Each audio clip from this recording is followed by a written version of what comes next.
Hello, everyone. Ooh, that's too much. Too much.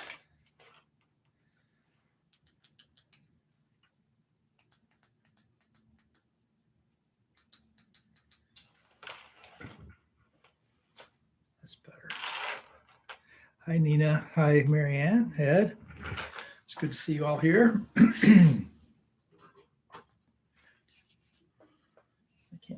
I can't get my light just right.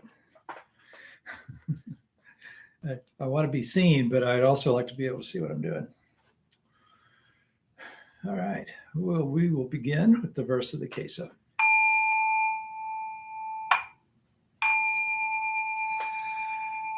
Vast is the robe of liberation, a formless field of benefaction. I wear the Tathagata's teaching, freeing all creations. Vast is the robe of liberation, a formless field of benefaction. I wear the Tathagata's teaching, freeing all creations. Vast is the robe of liberation, a formless field of benefaction. I wear the Tathagata's teaching, freeing all creations. Gata of Atonement. All evil karma ever committed by me since of old, on account of my beginningless greed, anger, and ignorance, born of my body, mouth, and thought, now I atone for it all. All evil karma ever committed by me since of old, on account of my beginningless greed, anger, and ignorance, born of my body, mouth, and thought, now I atone for it all. All evil karma ever committed by me since of old, on account of my beginningless greed, anger, and ignorance, born of my body, mouth, and thought, now I atone for it all.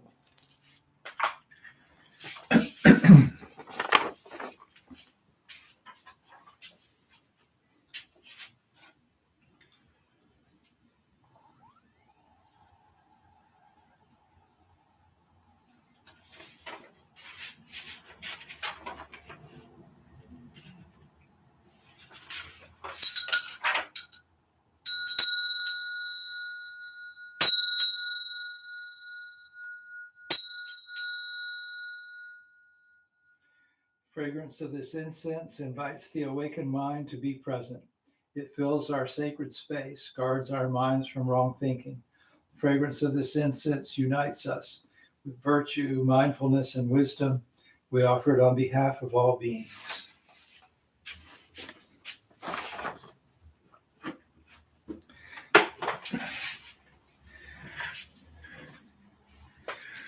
Homage to the Buddha. Namo tassa bhagavato arahato samma sambuddhassa. Namo tassa bhagavato arahato samma sambuddhassa. Namo tassa bhagavato arahato samma sambuddhassa. I go to the Buddha for refuge. Being one with the Buddha, I resolve to each day follow the way of life he laid down for us to walk and awaken to his supreme wisdom. I go to the Dharma for refuge. Being one with the Dharma, the gates of Dharma are manifold. I vow to enter them all. The goal of wisdom is ever beyond. I shall attain it. I go to the Sangha for refuge. Being one with the Sangha in the spirit of universal fellowship and as a member of the Sangha, I pledge to strive for the enlightenment of all beings. the Metta Sutta. This is what should be done by one who is skilled in goodness and who knows the path of peace. Let them be able and upright, straightforward and gentle in speech, humble and not conceited, contented and easily satisfied, unburdened with duties and frugal in their ways, peaceful and calm and wise and skillful, not proud and demanding in nature. Let them not do the slightest thing that the wise would later reprove. Wishing in gladness and in safety, may all beings be at ease. Whatever living beings there may be, whether they are weak or strong, omitting none, the great or the mighty, medium, short or small, the seen and the unseen, those living near and far away, those born and to be born, may all beings be at ease. Let none deceive another or despise any being in any state. Let none through anger or ill will wish harm upon another. Even as a mother protects with her life her child, her only child, so with the boundless heart should one cherish all living beings, radiating kindness over the entire world, spreading upward to the skies and downward to the depths, outward and unbounded, freed from hatred and ill will, whether standing or walking, sitting or lying down, free from drowsiness, one should sustain this recollection. This is said to be the sublime abiding. By not holding to fixed views, the pure-hearted one, having clarity of vision, being freed from all sense desires, is not born again into the world of suffering. May I be happy and well. May no harm come to me. May I learn compassion. May all my friends, family, and those I love be happy and well. May no harm come to them. May they learn compassion. May all those troubled in body, mind, and spirit be happy and well. May no harm come to them. May they learn compassion. May all those who have hurt me in body, mind, and spirit be happy and well. May no harm come to them. May they learn compassion. May all those who I have hurt in body, mind, and spirit be happy and well. May no harm come to them. May they learn compassion. May all my enemies be happy and well. May no harm come to them. May they learn compassion. May all living beings be happy and well. May no harm come to them. May they learn compassion.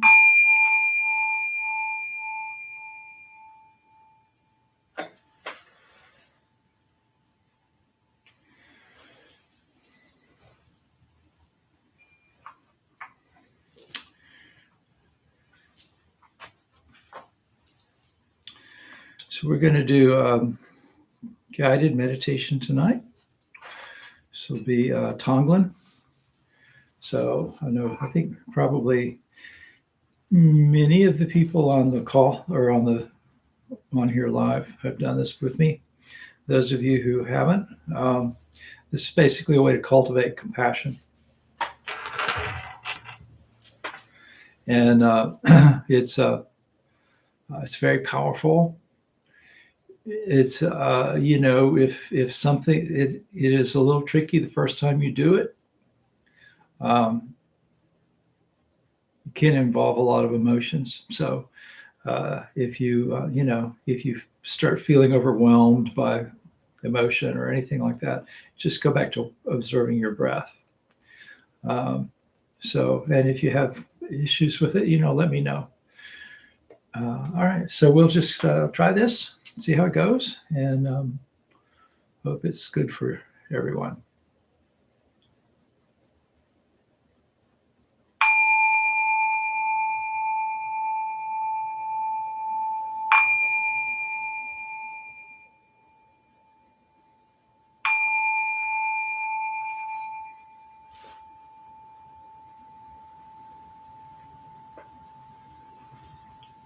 As the sound of the bell fades, take a few deep breaths.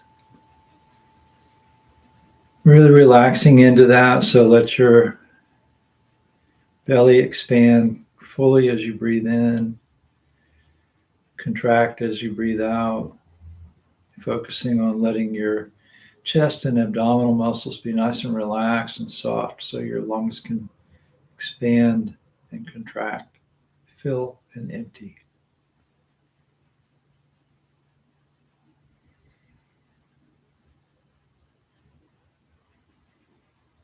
And as you breathe out, let your shoulders get heavy and settle toward the ground.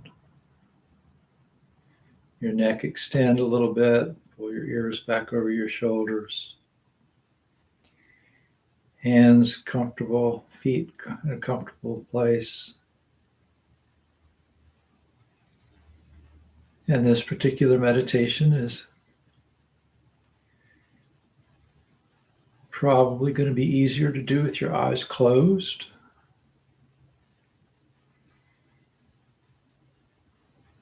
But you do what you're comfortable with. And let your breath just settle into a comfortable rhythm. But with this one, you'll be using the breath continuously through the meditation. So as if you were doing mindfulness of breathing, just know when you're breathing in, know when you're breathing out.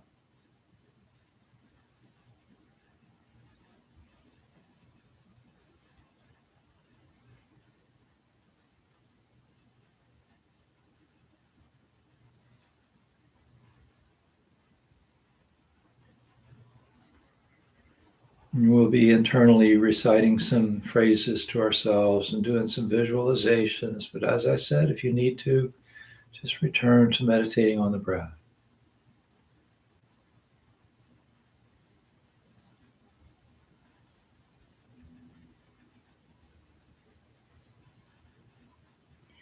And we'll start with developing goodwill for ourselves and then others. So as you exhale, just letting this thought ride silently on your breath. May I be happy.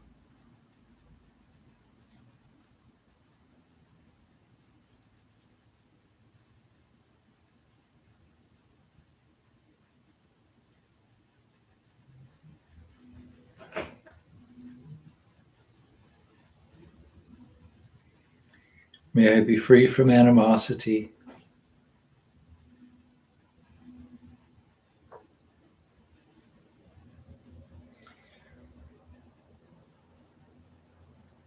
May I be free from stress and affliction.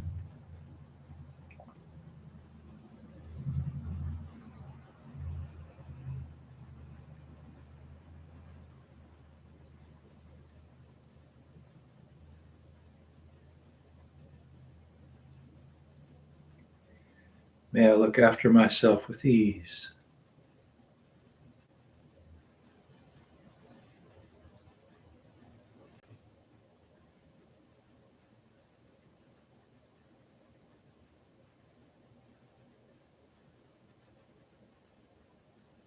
May all beings be happy.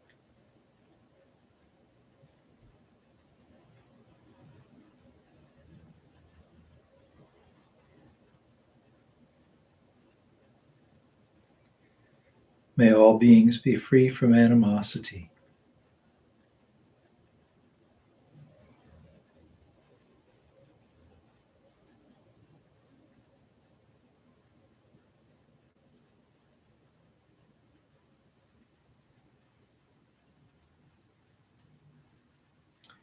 May all beings be free from stress and affliction.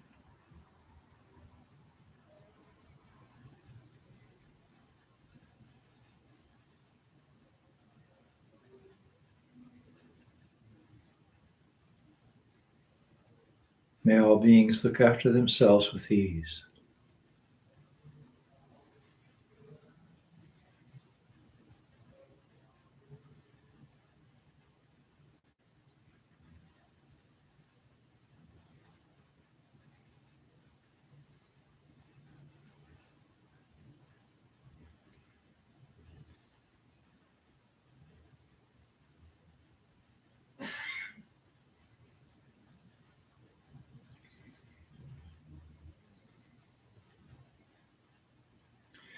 So last time I did a guided meditation, we worked with Metta Bhavana, cultivating goodwill, which is the first of the Brahma Viharas.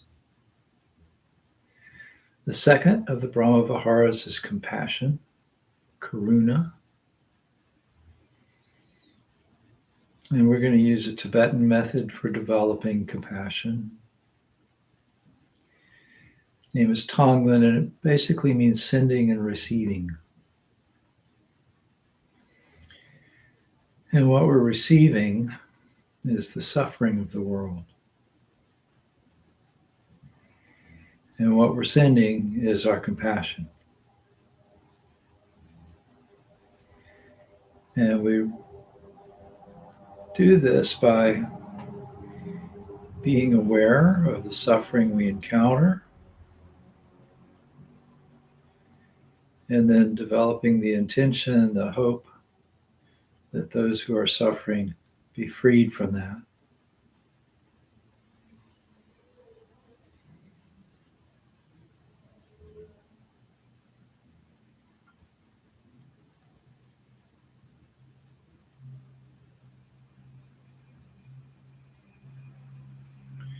So there are different traditional ways to do this, but since we're doing it on its own without the other Brahma Viharas, we'll start by developing compassion for ourselves. We often come to spiritual practice hoping to experience less stress, less pain, less hurt. And so we start by having compassion for ourselves, recognizing our own suffering, our own difficulties,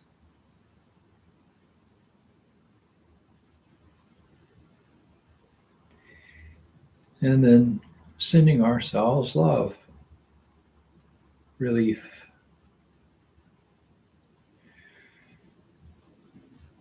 So to do this, imagine that as you breathe in, you're breathing your own suffering into your heart.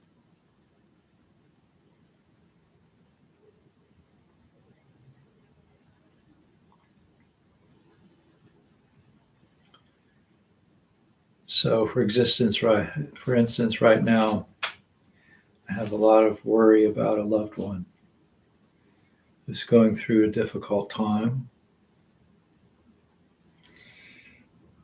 And as a result of dealing with this, I've experienced a lot of uncomfortable, distressful emotions for myself.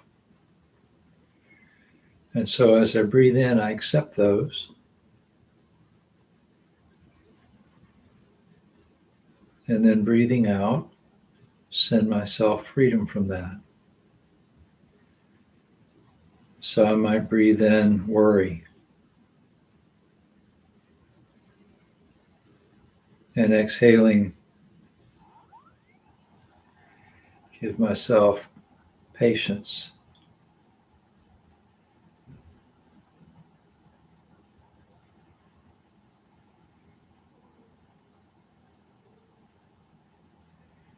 Breathing in confusion.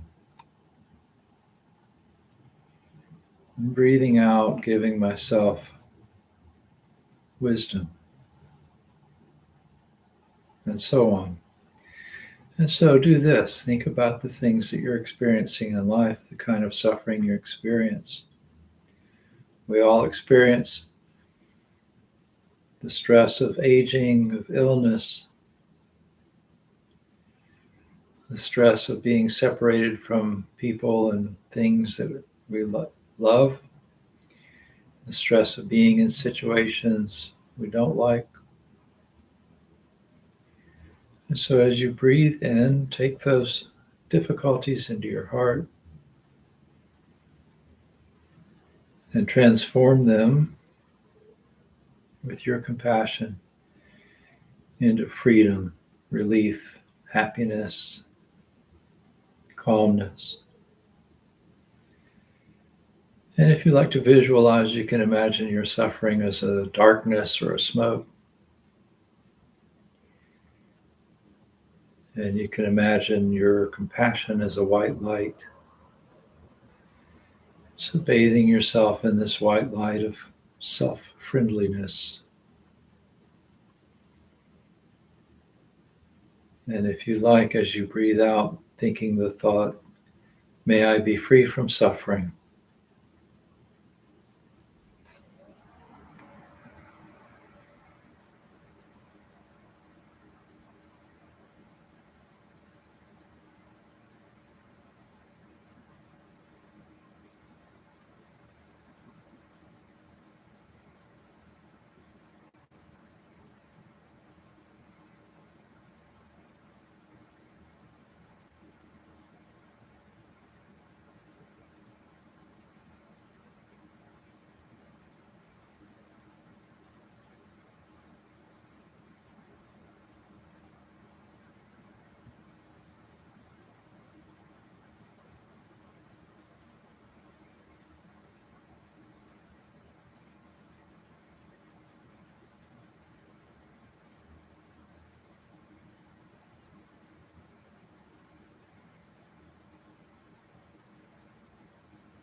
You can breathe in illness, send yourself health. Breathe in anxiety, send yourself acceptance.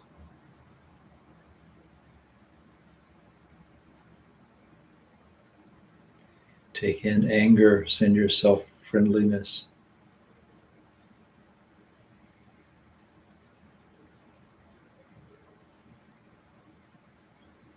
And we often react to our suffering by trying to reject it.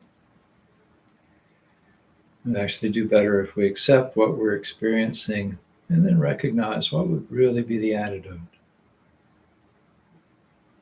So try this with a loved one. Call your loved one to mind. And as you breathe in, take in their suffering, whatever form that takes. And imagine that you can send them freedom from suffering, radiating from your heart the white light of compassion as you exhale.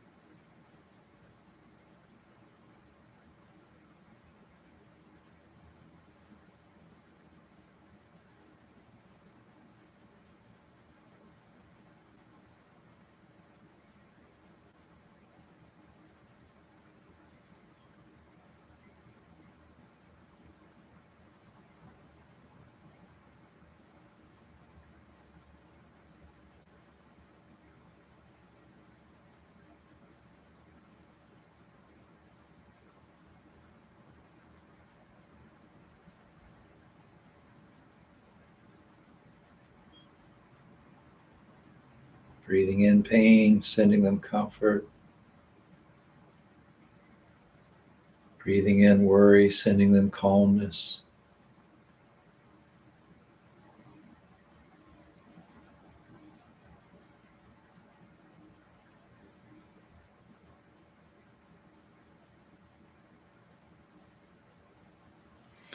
And expand this to a friend. Just think of your friend, someone you enjoy being with, or maybe they've been helpful to you.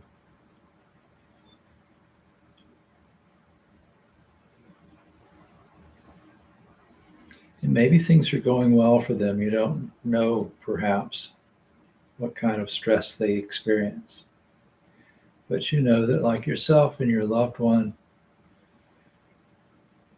they have all the distresses that come from being a human being.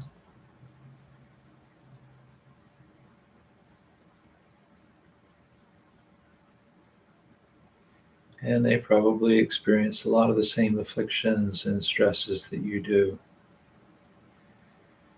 So breathe them in and send them comfort. May they be free from suffering.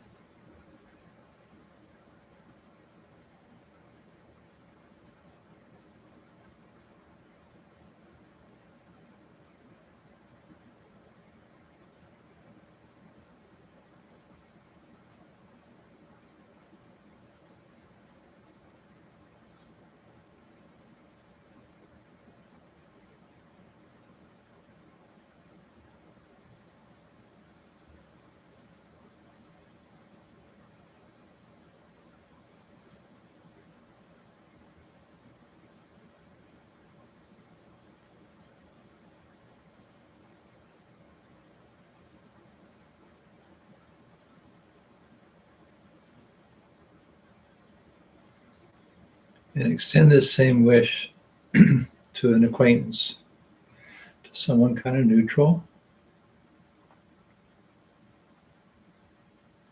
You may not know anything about them, but you know because they're a human being. We all experience these same things. And so you're task here is not to identify their suffering so much as to develop compassion, a compassionate response when you encounter it. May they be free from suffering.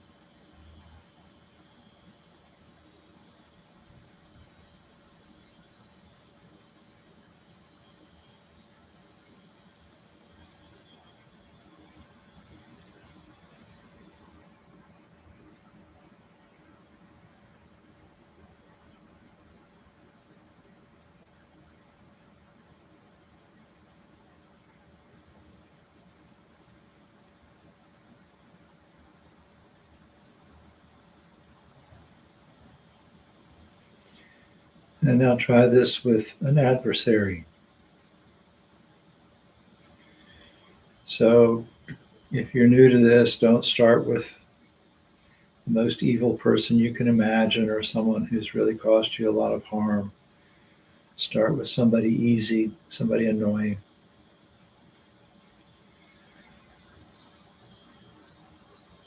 Something like that, somebody who was rude to you.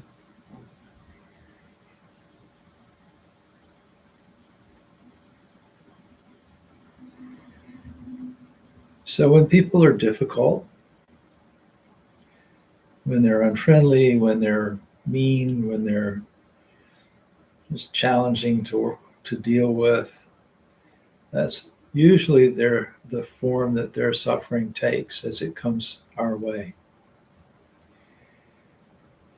An awful lot of the time, our negative actions are the result of things that are pretty uncomfortable: greed, hatred, delusion. We may cling to those things a lot because we think they're all we have. They're the framework for our world, but they actually cause us a lot of pain. And sometimes our misbehavior toward others is a reaction to that pain. So just think about what kind of stress they may be experiencing and breathe that in. And send them relief. May they be free from suffering.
And finally, all beings.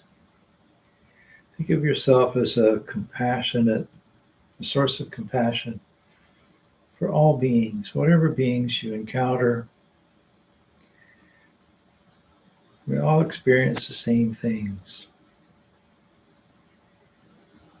birth, death, illness, old age, being in situations we don't like, being separated from that which we love.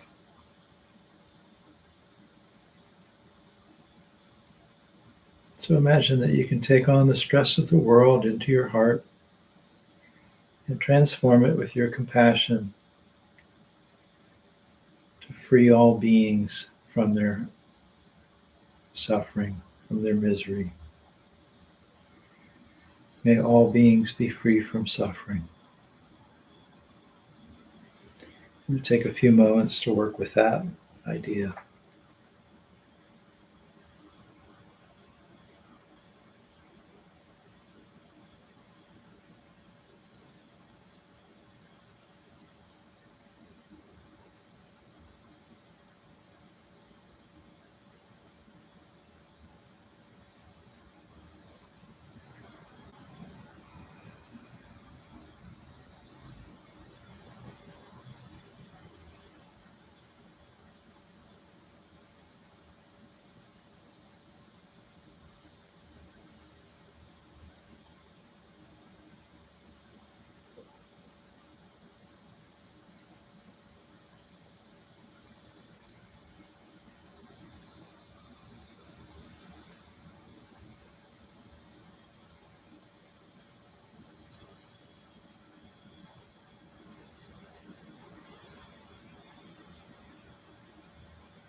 So before we end this meditation, just bring your attention just to your breath. Let go of any thoughts. Stop the process of sending and receiving. Just let your attention sit softly on the breath for a few moments. You have an abundance of compassion available to you at any time. And for now, just sit calmly and peacefully, just watching the breath until the bell rings to end the meditation.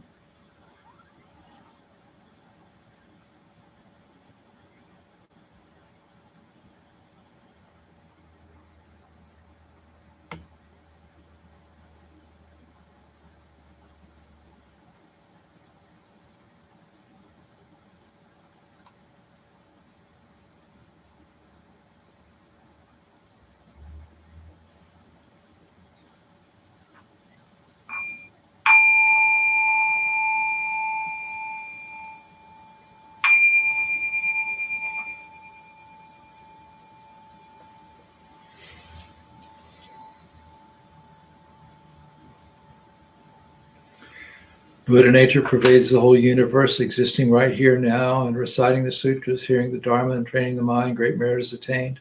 We dedicate this merit to the great Master Shakyamuni Buddha, the all-pervading and everlasting three treasures, to all ancestors of this Sangha and all beings of the Dharma world.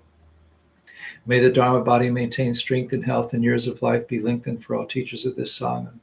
Let their vows be fully realized, and may they live in perfect peace with Buddha Dharma.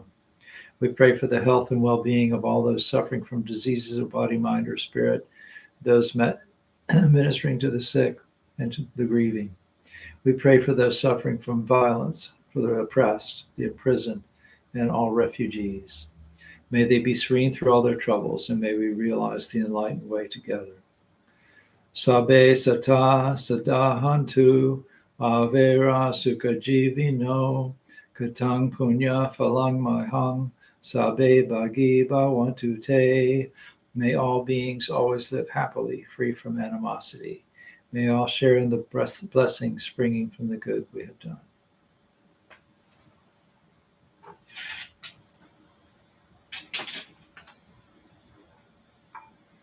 I hope that went well for you.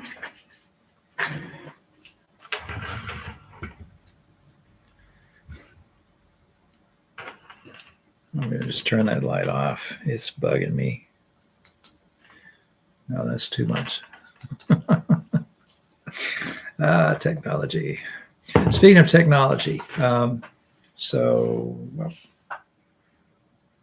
glad that was helpful.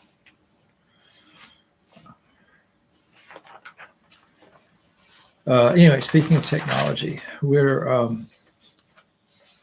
we've been talking to the UU Church about returning there for in-person services in September. I think I mentioned that before. So I think we're a go. So If you're subscribing to our email updates, you'll get the notice about that for sure. But that's the plan. And so we are planning to continue to stream services. We haven't quite figured out how that's going to work yet, but there's Wi-Fi there. And so, for a while I can bring my laptop and set it up, but we'll figure out some better long-term plan then.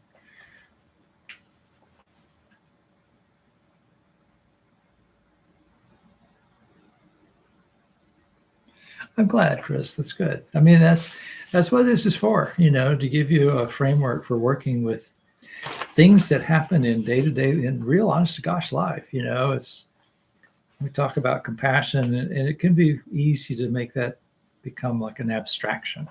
Of course, I want to liberate all beings. We say the 4 vows, and nothing wrong with saying the 4 vows, but what does that mean really? And put that into practice in daily life. In fact, I'm going to talk a little bit about that tonight. So I'm reading this book, and I'm going to go ahead and mention this now because I'm thinking about making this the book that we'll use in the Thursday night meetings. I'm trying to decide when to start. I'm thinking maybe the middle of it. Part of me wants to start at the beginning of September. Part of me thinks maybe we'll spend a little bit more time or wait a little bit longer so people have a chance to acquire the book. So this would be one you'd have to buy. It's not available as a free PDF. So we'll talk about that. Let me know how you feel about that. You can, on Kindle, it's like $12. I don't know what it is, hardcover. Paperback. But anyway, it's by Taitetsu Uno, who has become one of my favorite Buddhist writers. It's not that he says stuff I've never heard before. He says things in ways I've never heard it said before, and in ways that are really very interesting. And he's really good at taking concepts and talking about them and one another. But just turning rubber into gold, rubble into gold. And it's, so Jodo Shinshu Buddha is sectarian, but that's kind of where the foundation is. And when I first encountered Pure Land Buddhism, I really didn't think much of it. So Jodo Shu is the Pure Land school in Japan. Jodo Shinshu is the sort of the authentic Pure Land, the true Pure Land. It really means the true. It sounds like it means, this is the good kind of Pure Land Buddhism. It's not that. The truth is Taitetsu Uno, Unno. First name is Taitetsu. But if you look for Uno in Amazon, or the library. So some of the libraries have one of those books. You'll find it. But don't worry. Before we start it, I'll give you plenty of notice, and I'll send that information out. Anyway, so to make it easy on ourselves in the West, we refer to it as Shin Buddhism. Shin is actually more like Shin, but it's okay, close enough. Shin Buddhism, and the Shin means faith or truth. So, it's very interesting the way it's. So the idea with Pure Land Buddhism, those of you who didn't read all the Pure Land Sutras with me in the Thursday night Zoom groups for a few months, is based on this idea that there was a monk named Dharmakara, and this was in a time prior to this current historical era. And this monk met a Buddha. I can't remember what the Buddha's name was, but this was the Buddha during that era. and and was so stricken by what he encountered when he encountered a Buddha, that he decided he would be a Buddha too, and that he made a bunch of vows, and the most important of those vows was that he was going to, when he became a Buddha, he would create a pure land, sort of like a heaven realm, but created in the mind of a Buddha, or by the mind of a Buddha. And anyone who believed in him, so this is going to sound real Christian for a second, but don't worry about that. We'll unpack it. It'll go in a little different direction. But anyone who really had faith in the power of awakening, basically, we could say it that way, could be reborn in this Pure Land. And what you end up with, if you kind of work with this idea a little bit, you get kind of the right angle on it, understand it, work with it enough till you start to have some realization from it. It's very useful. I think that, when you can think of, and this was part of the purpose of this, by the way, there's various times in Buddhist history, enlightenment was mainly available to people who could go off and be monks and completely purify their minds and become arahants and all of that kind of stuff, which takes a significant amount of time and dedication. And even then, the idea was it could take many lifetimes sometimes. And so ever since the Buddha came along, people have been trying to find ways to make the teachings of Buddhism more accessible to real people who don't have time to go live in a monastery, or just not able to go live in a monastery. Yeah, thank you, Brandon. Brandon, in case you didn't see that, Brandon posted his name in chat.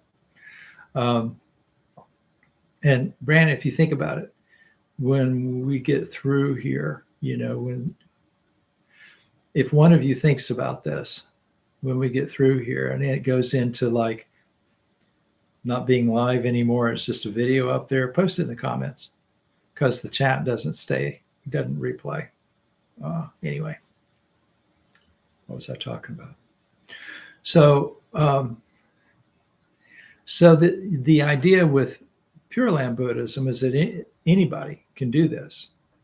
You don't have to be a monk. You don't have to be super smart. You don't have to have already been trying to train your mind for 10 lifetimes or whatever and perfect all the virtues and stuff.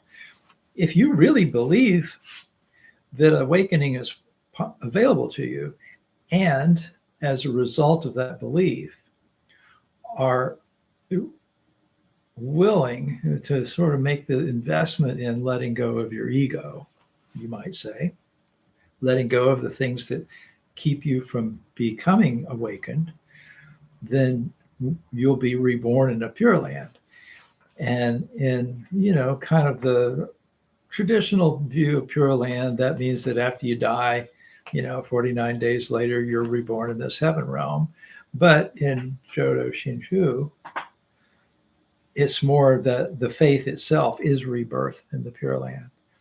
So this is not a history story. It's obviously not a science lesson.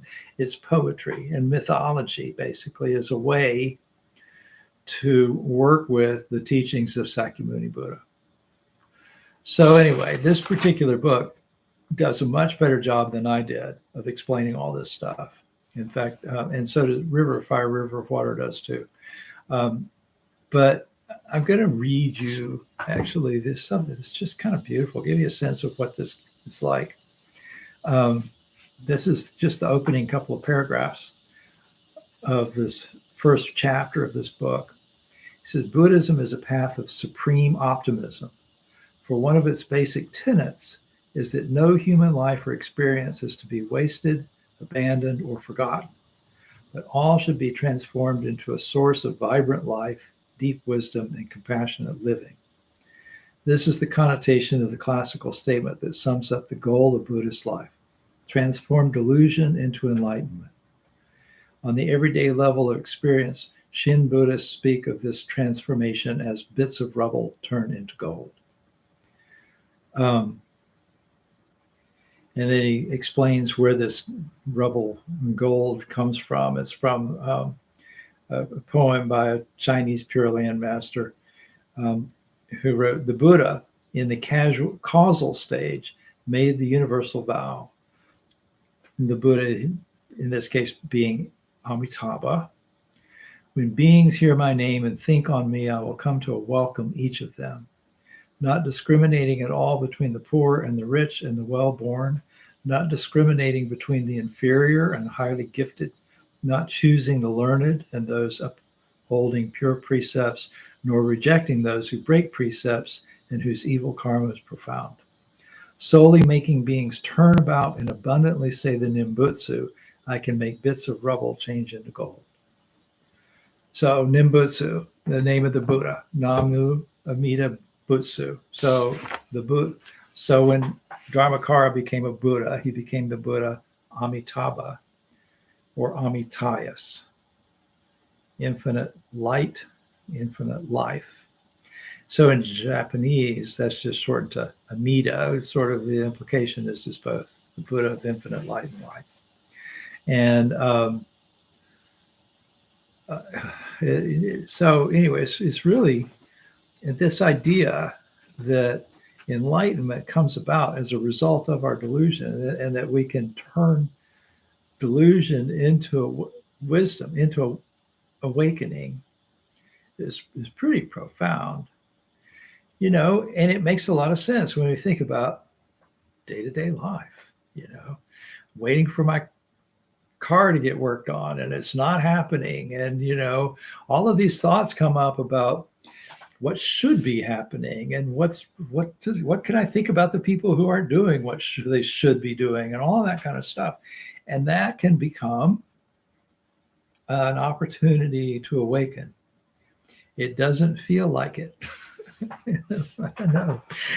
But everything we experience, nothing, as he's put it, nothing is wasted. Nothing is, nothing is to be discarded. It's all fodder, fuel for enlightenment. And so I think it's just a beautiful way of looking at that. So saying the Nimbutsu then, in this case, becomes realizing this. So saying the Nimbutsu, I've talked about this before, Namu Amida Butsu. When you do that, you're not just saying abracadabra, hocus pocus. You're saying this as a recognition that bits of rubble turn into gold, which I think is a wonderful metaphor. So anyway, I mentioned this because it's sort of been on my mind. I've been reading about it, and that I think it's in that same chapter. He talks about something that I mentioned either here or maybe at White Sands. Somebody had asked me a question, and in my answer, this story came to my mind, but I couldn't remember the details of it. I'm good at remembering the overall concept, not good at remembering the details. I was really good student at most things. The history was not one of those things. It's sort of linear thinking with names and titles and years and dates. Doesn't work for me. So anyway, he mentioned this, so I was able to look it up. So there was a monk called Kulapantaka. So there was actually this banker who had two grandsons, Mahapantaka and Kulapantaka.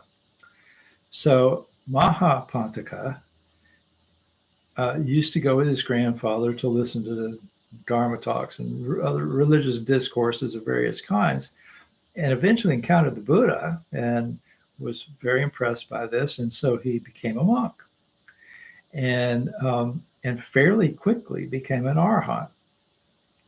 Well, his brother Kulapantaka wanted to do the same, and so he went and ordained, became a monk. But he actually was not real bright. He was kind of dull. And so he couldn't memorize things. So this seems like Well, so what? Lots of people can't memorize stuff. That's no big deal. Why would you look down on somebody because he can't memorize things? Or why would that be an issue? Well, keep in mind that nothing in Buddhism was written down for at least 500 years after the Buddha's death. And so, the way the teachings were preserved and disseminated was an oral tradition. You memorize things. You memorize what the Buddha had said. The reason, if you ever look at some of the early discourses in the Pali Canon, it's very rhythmic, very repetitious. It's because it makes it easy to remember. It's like remembering. It's a lot easier to remember a song, than it is to remember just something somebody said, right? So the fact that he couldn't memorize anything was kind of an issue. And so a lot of the other monks thought, well, this guy's not going to get anywhere. He can't even memorize a couple of verses, to heck with him. And his brother had a little heart to heart with him and said, maybe you should consider disrobing. Yeah, this might not be the life for you. Well, he was really sad about this. And so he decided he was going to disrobe. He was going to go back to being a householder. But he ran into the Buddha. And the Buddha could see, he was not feeling great. And so I asked him what's going on. And Kulapantaka explained, that the other monks think he's stupid and he can't learn anything. And so he's going to disrobe and go back to being a householder and all of that. The Buddha said, look, I got an idea. Here's a piece of cloth. And he gave him this nice clean piece of cloth. And he gave him something to clean. So there's different versions of this story. In one version, he's wiping clean the shoes of monks. And another one, he's cleaning the floor. We don't really know, but he told him to clean something. And as he was cleaning, he told him to face east and repeat the word Rajo Haranam, which means taking on impurity. So in other words, this cloth is taking on impurities as it's doing its work. And then the Buddha left him there doing this and just went on, about his business. So Kulapantaka is using this piece of cloth and cleaning and saying this word Rajo Haranam over and over to himself. And pretty soon the cloth becomes dirty. And seeing this, Kulapantaka comes to realize the impermanence of all conditioned things. And he realizes that he needs to clean his mind. He needs to clean the soil from his own mind. And so the Buddha appeared to him then and said, it's not the piece of cloth alone that is made dirty by the dust. Within oneself, there's also the dust of passion, the dust of ill will, and the dust of ignorance. And only by removing these can you achieve your goal and attain liberation. And so by seeing this and experiencing this little realization of impermanence, looking at the cloth getting dirty and hearing the Buddha's words, he got the message. And so he started meditating a lot, and very soon he became an arahant. And as a result of that, he ceased to be, as it refers to him in the translation, a dullard. So you might wonder, like he probably really wasn't stupid, but maybe he just kind of needed to get his mind in order and be able to concentrate, stuff like that. Anyway, so the story kind of continues that the Buddha and some other monks were invited to someone's house for an alms meal and to give a Dharma talk and all of that. And they were serving the food and stuff. And basically at the point where the monks were supposed to eat. And the Buddha said, wait a minute, we need to make sure there's no other monks back in the monastery, make sure that everybody's here. And so he sent a messenger back, and they found, sure enough, Kulapantaka was there. Well, by that point, Kulapantaka had become possessed of supernormal powers. Now, look, you don't have to believe this. Okay, these are myths also, and so it's sort of to explain, I think, to sort of poetically demonstrate, the high development of mind that this monk had created. And so this messenger came up and saw 1,000 monks, and they all looked identical. And he said, "Hey, I'm looking for a monk to come back." The Buddha said, "Come find this monk Kulapantaka and bring him back." And all 1,000 of them said, "I am Kulapantaka." Well, the messenger was quite freaked out by that. So he tries to grab one of them, and they all disappear except for the one that was actually Kulapantaka, who goes back, and they end up having the meal together, and Kulapantaka demonstrates that he's become an arahant. Anyway, so the point of all of that is that you don't have to be smart, you don't have to be a scholar, you don't have to spend lifetimes developing the highest degrees of virtue and all of that kind of stuff in order to awaken. You just have to awaken. You have to come to the Dharma by way of whatever realization works for you. And so that could be saying the Nimbutsu. It can be sitting in meditation. It could be doing working in your garden. Whatever brings you to realization is fine. And so anyway, so I'll let you know more about that book as we get a little bit closer to the time. Goodness, I've used the whole hour already. Before I close, any last thoughts or questions? All right. Well, thank you all for being here, and look forward to seeing you next time. See you Thursday if you're coming on Thursday, and perhaps see you Sunday at White Sands for the all-day retreat and Ulumbana observance. And otherwise, I'll see you next Wednesday. Have a good night.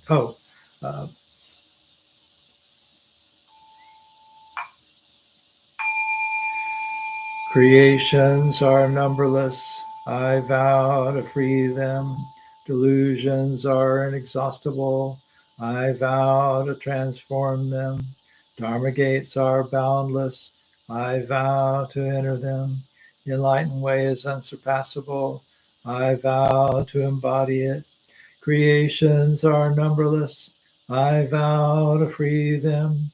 Delusions are inexhaustible, I vow to transform them. Dharma gates are boundless, I vow to enter them. The enlightened way is unsurpassable, I vow to embody it.